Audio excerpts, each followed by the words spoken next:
حضرت شیخ صاحب ټول بیانات د ټولو عوامو مخې ته دي. هغې همیشه د محبت، د اتحاد او اتفاق، د ورورولۍ، د یو ښکلې معاشرې د هغې د وجود دپاره کوشش کړی دی، خبره یې کړې ده، بیانات یې کړي دي.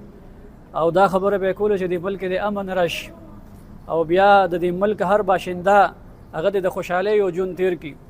نو بهرحال زمونږ د ضلع امیر محترم وفرمایل که چېرې دا جرم وي نو دا جرم به د جمعیت العلماء اسلام نه بلکې د دې صوبې هر عامي او هر کس چې کوم دی نو هغه به دا جرم بیا کوي. موږ به د ملک د امن دپاره د دې ترقۍ دپاره به آواز اوچتو او انشاءالله العزیز دا د شیخ صاحب چې کوم میشن دی چې د ملک کې امن راشي، ترقي راشي، خوشحالي راشي، دغه میشن به جاري او ساري وي انشاءالله. او د هر کور د به انشاءالله اوس د عوام د شیخ ادریس په شان چې کوم دی نو محدثین پیدا کوي، مفسرین به پیدا کوي او انشاءالله د شیخ صاحب د شهادت به دیني اعتبار سره په دې صوبه کې یو ډېر لوی انقلاب پیدا کوي. زمونږ امید دی انشاءالله د شیخ صاحب خلا هغه خو نه پوره کېږي، لیکن زمونږ د عوامو نه به دا اپیل وي چې تاسو به انشاءالله د هر کور نه خپل ماشومان مدارسو ته داخلوئ او د شیخ صاحب دا خلا به موږ دغسې پوره کوو چې ټول خلک چې کوم دی نو هغه دین سره وابسته شي. زما هم دغه اپیل دی چې سبا 1 بجه د پاکستان چوک باغ مسجد مخې ته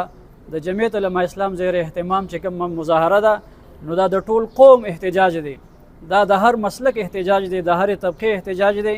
او د هر سیاسي او مذهبي پارټۍ احتجاج دی. موږ ټول قوم له دعوت ورکوو چې بلا تفریق د هر سیاسي جماعت نه او د هر طبقې نه تاسو ټول موږ سره په دغه تعزیت کې او په دغه غم کې شریک شئ چې موږ د حکومت نه پرزور مطالبه وکړو او ډېر قوت سره مطالبه وکړو